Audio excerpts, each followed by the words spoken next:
එක මතක රටක ලස්සන කැලෑවක් තිබුණා. සරුසාරෙට රෝස ගස් කොළන් වැවී තිබුණා. මේ වනය පුරා වනසතුන් නිද්දැල්ලේ සතුටින් ජීවත් වුණා. මේ කැලෑව තුළ ලස්සන මුව අම්මෙකුයි පැටියකුයි සතුටින් ජීවත් වුණා. පුතේ එන්න මේ පැත්තට. මේ ගහේ කොළ හරිම රසයි. ඒ වගේම හරිම ගුණයි. පුතා මතක තියාගන්න ඕනි ගුණ දේවල් කන්න. තේරුණාද? එතකොට තමයි නිරෝගීව ඉන්න පුළුවන්. මේ විදිහට මුව අම්මා මුව පුතාට නිතරම කැලේ ජීවත් වෙන හැටි කියලා දුන්නා. කැලේ නීතියට අනුව ශක්තිවන්තයාට තමයි ජීවත් වෙන්න පුළුවන් බව මුව අම්මා පැටියාට නිතරම කියලා දුන්නා. ඔන්න ඉතින් දවසක් මේ දෙන්න කැලේ ඇතුලේ රසම රස ගස්වල කොළ කමින් එහා මෙහා ඇවිද හිටියා. මේ අතර කැලේ තුල භයානක දෙයක් සිදු වෙමින් තිබුණා. කැලෑවේ දඩින්ම යන නපුරු මිනිසෙක් තුවක්කුවකුත් දික් කරගෙන මේ මුව අම්මට කුරුමානම් අල්ලයි හිටියේ. මේ තියෙන්නේ උදේ ඉඳන් හොයපු රස කෑම.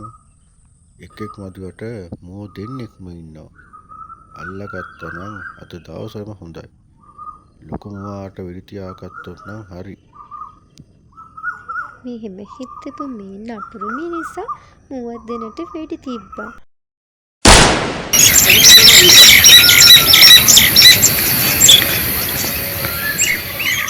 මුළු කැලෑවම කම්පා කරමින් නිකුතු වෙඩි උණ්ඩය මුව දෙනගේ හදවත පසාරු කරගෙන ගියා. මුව දෙන බිම වැටුණා. වේදනාවෙන් දඟලපු මුව අම්මා බැලුවේ තමන්ගේ පැටියා කොහෙද කියලා. මුව පැටියා හොඳටම බය වෙලා මොකොත් හිතාගන්න බැරුව වෙඩි වැදිලා දඟලමින් ඉන්න මුව අම්මා දිහා බලාගෙන හිටියා. අනේ අම්මේ නැගිටින්න. මුව අම්මා අමාරුවෙන් පුතා දිහා බැලුවා. මෙතන හිටියොත් තමන්ගේ පැටවගේ ජීවිතෙත් අනතුරේ බව තේරුණා. පුතා දුවන්න. ඉක්මන් කරන්න.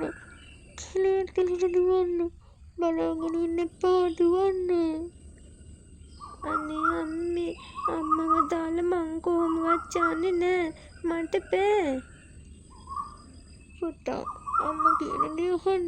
දුවන්න. අම්මා හැම වෙලේම පුතා ළඟ ඉන්නවා. දුවන්න පුතා දුවන්න. ඉතින් අම්මගේ කීම අහලා මුව පැටියා අකමැත්තෙන් වුණත් කැලේ ඇතුළට දිව්වා. මුව අම්මා තමන්ගේ පුතා දිහා බලාගෙනම අවසන් හුස්ම හෙළුවා. නපුරු මිනිසයා මුවත් උස්සගෙන කැලෙන් එළියට ගියා. මුව පැටියා කැලේ ඇතුළටම දිව්වා. හොඳටම මහන්සි. මුව පැටියා නතර වෙලා මහන්සි ඇරියා. මුව පැටියා කවදාවත් තනියම කැලේ මෙච්චර දුර ඇවිත් නෑ. හිතට දුකයි බයයි. අම්මා නැතිව මුව පැටියා අසරණ වෙලයි හිටියේ. අනේ මගේ අම්මා ඔයා එන්නේ නැද්ද අම්මා? මට තනියම මේ කැලේ ඉන්න බෑ අම්මා. මං කොහමද අම්මා නැතිව ඉන්නේ? අම්මා හිටියනම් මට මෙහෙම වෙන්නේ. අම්මා හිටියනම් මට මෙහෙම වැස තෙමෙන්න වෙන්නේ. බඩගින්න ඉන්නෙත් නෑ. ඔහොම දවස් ගෙවිලා ගියා. මුව පැටියා තනියම කැලේ ඇවිදිමින් හිටියා. මුව පැටියා නොදැනම ගිහින් තියෙන කොටිරාලේ ඉන්න පැත්තට. කොටිරාල හීන් සීරුවේ මුව පැටියා දිහා බලාගෙන හිටියා. ළඟට එනකොට අල්ලගන්නම් කියලා හිතාගෙන. මුව පැටියා කල්පනා කර කැලේ යනකොට කොටියා තමන් දිහා බලාගෙන ඉන්නවා කියලා දැනුණා. මුව පැටියාට එකපාරටම මතක් වුණේ අම්මා කියපු දේවල්. කැලේ නීතිය අනුව ජීවත් වෙන්න පුළුවන් හැම අතින්ම ශක්තිවන්තයාට විතරයි කියලා. මුව පැටියා වේගයෙන් කැලේ ඇතුළට දුවන්න ගත්තා. මේ නපුරු කොටියා මුව පැටියාගේ පස්සෙන් පැමිණුවා. මුව පැටියා වේගෙන් දිව්වා. ඒක නිසා අල්ලගෙන බැරි වුණා. මුව පැටියාට තේරුණා මෙහෙම ඉඳලා හරියන්නේ නැහැ කියලා. තමන්ගේ නෑදෑයෝ ඉන්න රංචුවකට කොහොම හරි යන්න ඕනි කියලා. එහෙම හිතලා මුව පැටියා පාර දිගේ ගිහිල්ලා නෑදෑයෝ ටික හොයාගත්තා. මුව පැටියාගේ නැන්දලා මාමලා පැටියාට ආදරයෙන් පිළිගත්තා. නැන්දලා පැටියාට කිරි දුන්නා. හැමෝම පැටියාව බලාගත්තා. ඒ තනි වුණ හැම වෙලාවකම පැටියාට අම්මව මතක් වුණා. ඒ හැම වෙලාවකම ඇස් වලින් කඳුළු කඩා වැටුණා. ඉතින් යාළුවනේ අපි හැමෝම ජීවත් වෙන්න හරි ආසයි. ඉතින් හැමෝටම කිසිම සතෙක්ට කරදර කරන්නේ නැතුව හැම කෙනෙක්ම ලස්සන ජීවත් වුණොත් මේ ලෝකෙ ගොඩාක් ලස්සන වෙනවා.